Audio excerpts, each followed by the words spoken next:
Role. Shiv Sena Uddhav Balasaheb Thackeray पक्षाचे माजी नगरसेविका तेजस्वी गोसालकर सध्या आपल्याबरोबर आहे. मॅम, स्थानिक भाजप आमदारांनी एक आरोप केले आहेत की एका महिलेला तुम्ही उचलून तुमच्या कार्यालयात आणले तुमच्या लोकांनी आणि मानसिक त्रास देण्याचा प्रयत्न त्याच्यावर झालेला आहे. काय प्रकरणाचे काय सांगा? एक तर मानसिक त्रास आम्ही कुणाला देत नाही. त्या दिवशी 2 दिवस आधी त्या महिलेने तिथे हॉकर्स लावलं होतं आणि समोरच जे कॅथलिक लोक आहेत त्यांचे दुकान आहेत, तर त्यांनी आम्हाला रिक्वेस्ट केली की मॅडमनं सांगा थोडंसं बाजूला हॉकर्स लावायला. तर त्या महिलेनी आमच्या म्हणजे त्या लोकांनी सांगितलं तुम्ही आधी ऑफिसला या, आपण बोलूया. त्या आल्या, तुम्हाला CCTV फुटेज पण बघता येईल की त्या आल्या आणि त्या बसून आम्हाला सांगत होत्या की आम्हाला तिथे धंदा लावायचा आहे म्हणून. तर मी त्यांना सांगितलं, म्हणजे माझ्या कार्यकर्त्यांनी सांगितलं की इथे नका लावू, दुसरीकडे आपण महिलेला त्या ॲडजस्ट करूया. तिथे चर्च आहे, तिथे पण आपली जागा आहे, तिथे तुम्ही लावा, इथे नका लावू, कारण तिथे सगळ्यांची दुकानं आहेत. तर ती महिलांनी काल पण लावलं. काल पण ती इथे आली होती. त्या लोकांनी सांगितलं की प्लीज, म्हणजे त्यांनी रिक्वेस्ट केली त्यांना की लावू नका.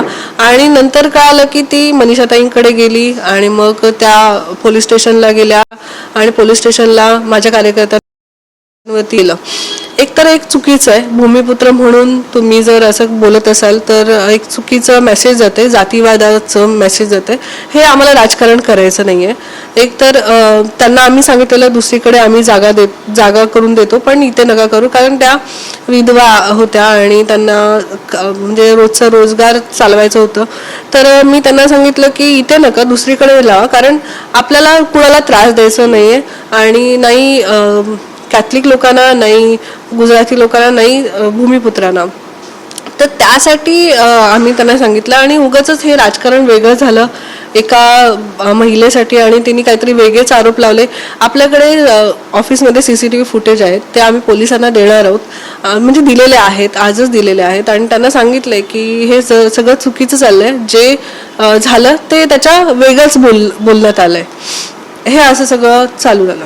याच्यामध्ये राजकारण केलं जात आहेत का तुमच्याकडे? राजकारण केलं जात आहे, कारण काल तर भूमिपुत्र म्हणून त्यांनी हे केलं की भूमिपुत्रांना तुम्ही जागा देणार नाही का, तिथे बसायला देणार नाही का, असं काहीच नाही. मी त्यांना उलट तुम्ही त्या CCTV फुटेजमध्ये बघाल की त्यांना मी सांगितलंय, त्यांना पण तुम्ही विचारा की मी त्यांना सांगितलंय की दुसरीकडे तुम्ही बघा जागा, तिथे तुम्ही लावा, आम्ही कोणच देणार नाही. आणि त्यांना आपण पर्यायी जागा दिलेली आहे.